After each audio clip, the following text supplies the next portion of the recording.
Hi there, this is Brad again at Brad's Home Center. We're back making our base marinara sauce. Marinara sauce, or gravy, depending on what part of Italy you're from, is the base of all your other tomato-based sauces. Even your pizza sauce, your penne alla vodka, this is the base sauce. Now, we're going to add a little olive oil, EVOO, as Rachel Ray likes to say, to the bottom of the pan. Gonna fire it up on my Chef Master 1500 degree, but we're not turning up to 1500 because we'll burn it. And then we're gonna add what? What is this? Holy Trinity, MIREPOIX, or so.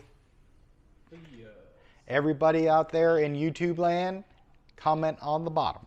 Garlic, onions, celery, carrots. And if you started watching the video, this is the base. We put that in the bottom of the pan and we start heating her up.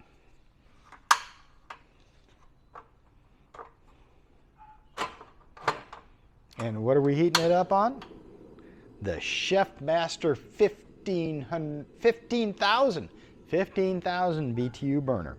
And for most of this, we're only going to run it at half. But you know, it's like that V8 engine. I'd rather have the power than not have any. Now the next ingredient, which is one of the most important ingredients, what is it? It's tomatoes. Now, I don't know how many people know anything about tomatoes. Here is San Marzano tomatoes. This is the best Italian tomatoes that come from Italy, that are grown on the side of the volcano and get all that good flavor from them. They are picked ripe and then canned. And some of you go, well, I'm going to go down to the Food Lion or the Kroger and buy me some tomatoes and then I'm going to make my own tomato puree. Well, the problem with that is, and what you probably don't know, in order to transport tomatoes, they are picked green, put on a truck, then shipped to a warehouse, gassed with methane gas and turned red. They are not ripe.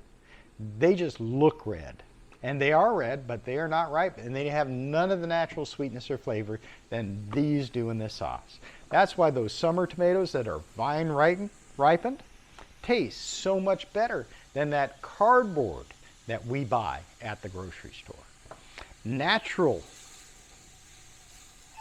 vine ripened tomatoes need no sugar. They have a natural sweetness. Now, I buy these at Restaurant Depot in a case. This is about $7. I buy these at the Kroger and they're about $3 to $4 each. You're paying for the canning. Now these are Centro tomatoes, which are also an Italian tomato. And you were always looking for this, DOP, tells you where it's from, and they're certified real Italian tomatoes. And yes, there's a huge difference. You can get this, it's red, it's the leftover tomatoes they ground up and made and turned it into sauce. It has no taste compared to this.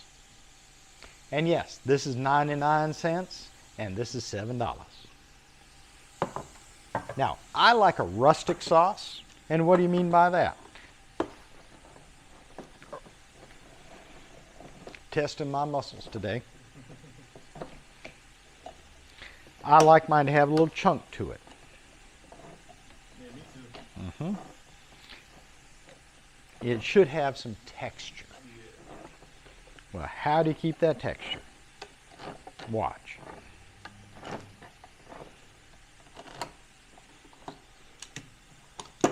Now you will also notice this can has a white lining to it. See that white lining? Tomatoes are acidic, and aluminum will change the taste. And we use a stainless steel pan for the very same reason. I will not cook in an aluminum pan because it changes the taste and the flavor. So here, these come in a sauce already. And you can see the Italian plum tomato in there. Now I'm going to pour off a lot of the sauce, put it in the pan, and then I'm actually going to crush these tomatoes by hand. Now I've used blenders before and I've used potato mashers and sticks. I'm old-fashioned. These are the best tools God gave me. All right, these are San Marzano vine-ripened tomatoes. I like my sauce to have a little texture to it. I don't like that smooth, creamy puree. So what we're going to do is I'm going to hand crush these tomatoes. First thing I'm going to do is pour off the sauce that comes with them. And then I'm going to hand crush these tomatoes.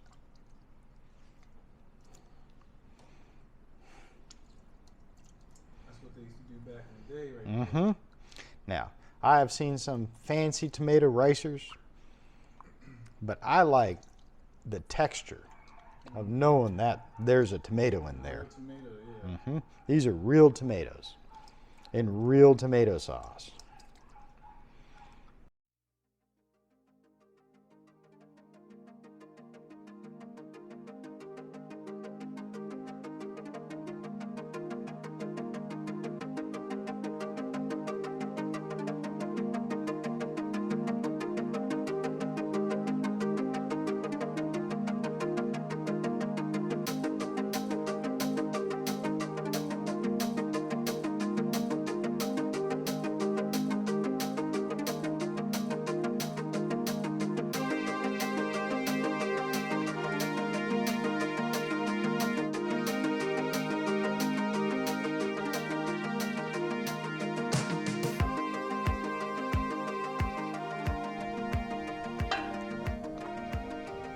Clean up, a little more heat.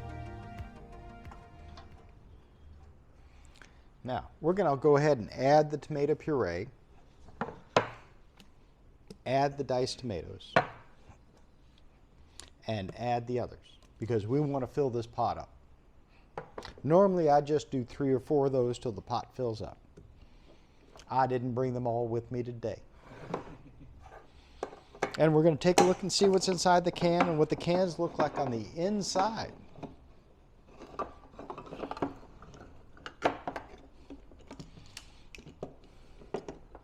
Now remember what I told you about the white can and the aluminum? The aluminum. Mm-hmm. Gonna change the taste. Changes the taste and the flavor. These are, look at this. Is that nearly as good as what I just put in there? Is that nearly as good as what I put in there? Is that a no? Did I hear no? Absolutely. I'm going to adulterate my sauce. Because we're doing volume here right now. Contaminated sauce. You contaminated my sauce. But in some parts of the country, this is all you can get. Oh yeah. It's like guanciale and prosciutto. It is hard. Now look at that. There we go. Same manufacturer. This is Centro again. Wow. Look at the difference. Look at that. Nice bright red. Rich, Mm-hmm. little texture to it. Mm-hmm. Tomatoes have a natural acidity to them, and they eat right into the aluminum, and it tastes awful. How do I know? I've done it enough times. Can you say you learn from the guy who's made all the mistakes? He's sitting in front of you right now. I have screwed up more times than you can count. But you know what? I have learned from each and every one of them.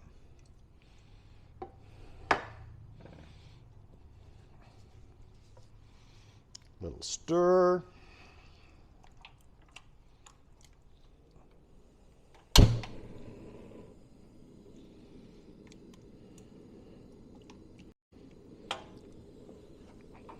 One more can. We've got puree, which I don't. Oh, look at that. It jumped up and bit me. That's why we're black. If it was white, we'd never get that out, would we? That would have been it. Mm-hmm. My girlfriend would have been telling me all about it.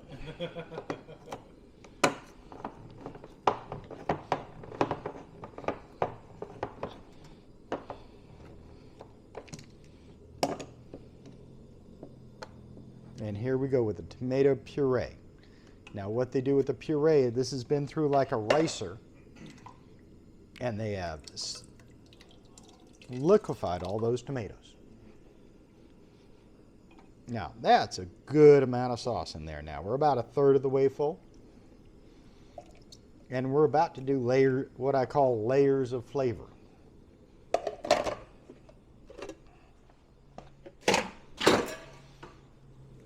Normally what I do right here, right about now, is I would add some red wine to my tomato sauce. Now this is a 2007 bottle of Cabernet Sauvignon. I just opened it. It has been sealed. You can tell the cork is sealed. You can smell it. It smells like vinegar. What's one of the rules of good food and good flavor? Use the best ingredients. If it tastes bad, it is bad.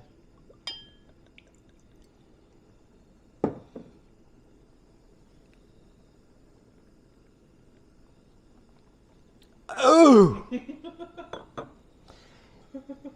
If you ain't gonna drink it, don't put it in your sauce, because it doesn't get any better in the pot, trust me. That is vinegar. And the only thing it's good for is making wine vinegar to put on your salad. Don't eat it, don't drink it. If you don't want to drink it, don't put it in your food.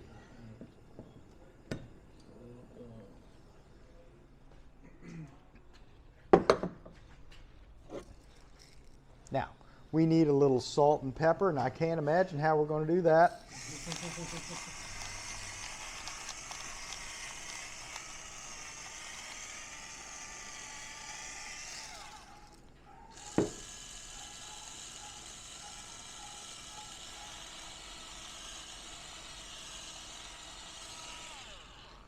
And what's the rule is, you can always add salt, but you can't take it away. It's like a bad bank account. There's a hole in the bottom. Stir your sauce so you don't burn the bottom. And you can see it starting to change color as it heats already. Now, there's another rule that I have. What's that rule? Don't trust a skinny chef. And you go, why? Because a skinny chef never tastes his food. A chef tastes his food all day. And for chefs who work all day in the kitchen, that's just eating all day. So how do you know how you're going to flavor, taste, or upgrade your sauce until you know what it tastes like? Absolutely. I was just telling my girl that yesterday. That tastes good already. Daryl, you want to take a spoonful before this heats up and matures? Absolutely. Here you go. Don't be shy. I know you're behind the camera guy. Now, this sauce has done nothing but come out of the can and go in the MIREPOIX. Is that good already? Oh, That's yeah. good quality tomatoes. That's what that is. Now, we have to add some background to it. It's called layers of flavor. Oh, I'm about to show us the layer. I'm going to add another layer. Now, we could use chicken stock right now, beef stock, or vegetable stock. Now, I use a little better than bouillon. I kind of like this better than the bouillon you get in the can. Now, I am partial to making it myself. I have not made it myself yet here. We are going to do that on another video. But all we do is we take this, add it to some water, mix it up, and add it in here. And as we simmer it down, it will add another layer of flavor.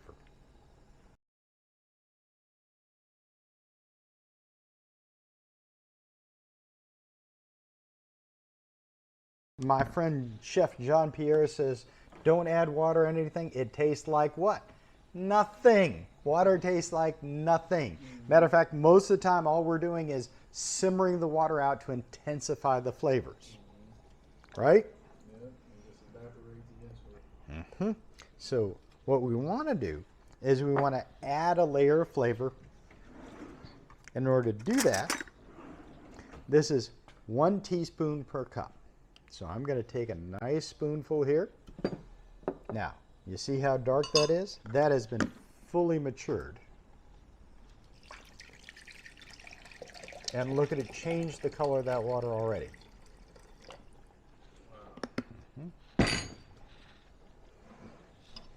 We're going to stir that and add that to our stock. This is now vegetable broth, a deep, rich, you can see the color. What is the rule? Color is flavor, fat is flavor. So we're adding color. So far, this has no meat in it, none whatsoever. It's gonna get crazy when the meat goes in there. That's right. This is right now. This is a marinara sauce. It's the base of all your other stocks. This will make a great pasta sauce. It will make a pizza sauce. It'll make our penne alla vodka. It'll make a bolognese. It'll make a meat sauce. This is the base sauce that everybody needs, and I make this by the gallon. Now, what we do next is I'm going to leave this on the heat. I'm going to simmer it for hours. There's a lot of people who go, 30 minutes, it's cooked. And you're right, in 30 minutes, most of the acidity from the tomatoes will evaporate, the flavors will intensify, and it'll taste a whole lot better. But you know that sauce you left in the refrigerator overnight? Every hour on the stove is like 12 hours and overnight in the fridge. So we're going to let this simmer down, and you're going to watch the color change. Then we're going to put this in the refrigerator overnight.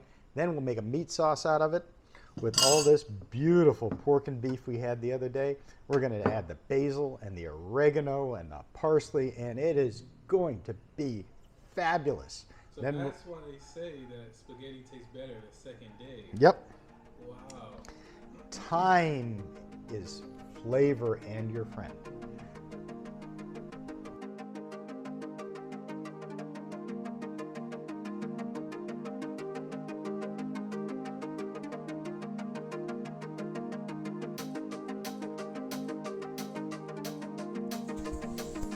Hi there, my name is Piglet. My brother is Wiggly. We are the Barker Boys. My dad is Brad the kitchen guy. Now he makes all our food, and my brother thinks he gets it all, but I want to tell you, when he ain't looking, there's a reason my name is Piglet. Please like, subscribe, and ring that bell. Thank you.